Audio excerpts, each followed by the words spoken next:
Bry Jensen, we've spoken before. She is host of Pontifacts, which is a papal history podcast. Bry, thank you for coming on. I know we spoke a couple of weeks ago when all this began, of course, with the passing of Pope Francis. Tell us, first of all, today, with respect to historical precedents, what we saw. Wow. Well, today we actually got to see the first American elected pope. And also, even though he is American, given that he has spent most of his time in Peru, we are seeing the second of Latin America influenced popes in all history. Mm-hmm. So it's pretty groundbreaking today. Yeah, I would also point out, again, it's interesting to put it in this perspective. I saw someone suggesting he was a long shot as far as becoming the next pope. Why would that be, do you think? Well, generally speaking, he would be a long shot because he's American, for one. And two, he's only been a cardinal for 2 years. So the fact that he has already risen dramatically through the ranks of the cardinalate, enough to be recognized as pope and become one of the senior clergy members, is absolutely incredible. It's a meteoric rise. Do we know as well what Pope Francis had basically put his trust in him in some kind of position previously? He had dealings with the Pope previously? Yes, absolutely. So he had been appointed to the Congregation of the Clergy in 2019, and then he was made the prefect for the Dicastery of Bishops in 2023. That's when he was initially made a cardinal as well. So this was somebody that Francis saw rising through the ranks and saw having incredible influence, and particularly, again, from communities that are not generally represented. And so Francis very much saw him and invested a lot of faith in him, and then, of course, as we know, this year made him a cardinal bishop, bumping him way up the list.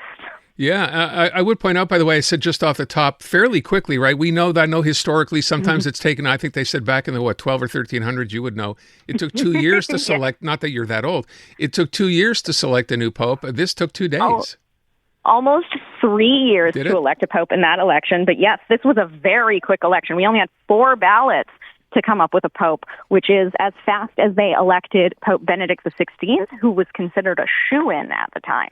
Are we going to find out within the next couple of days how this all happened, who came around, how the votes were cast? Is that part of all this at the end when it's done? No, not officially. Officially, okay. It's a full record of secret. The records are completely confidential. However, word does often start to leak out. The Pope himself could comment on it, and we would get some, because he's the only one who's allowed to do so, so we might get some insight, but not likely. Okay.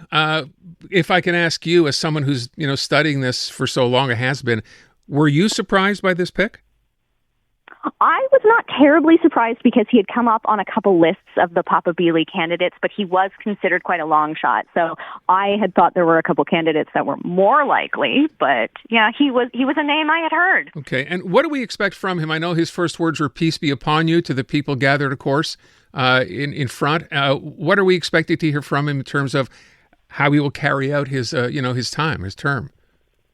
Well, obliquely, even though we can't ascertain political points to them, he is somewhat known as a centrist. So we will see a papacy that is somewhat in line with Pope Francis, and we also know by choosing the name Leo, he is hearkening back to Leo XIII, who was, of course, a massive social justice fighter in the church. So we will see a lot of that similar vein play out, but he is also potentially a little bit more formal, a little bit more centrist than Francis. So we'll see similar, but maybe a little slower. So that would be my next question, knowing nothing about this. By making him Leo, and you just mentioned following Leo the 13th, is there sort of a method to that madness, if you will? Why Leo?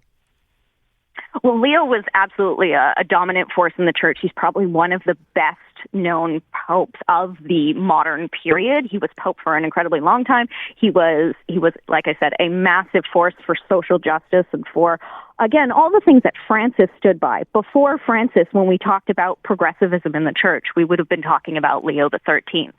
So we're talking about somebody who wants to take a very active role. Okay. This is fascinating. Listen, I know this is an exciting day for you, as it is for many people, many Catholics around the world. I thank you so much for the time, Bry. Hope we can check in with you a little later as well. Absolutely. Thank you for having me. Of course, my pleasure. Bry Jensen, if you want to read up on your papal history, the podcast, or if you see one, it's Pontifacts, Ponti Facts, Facts.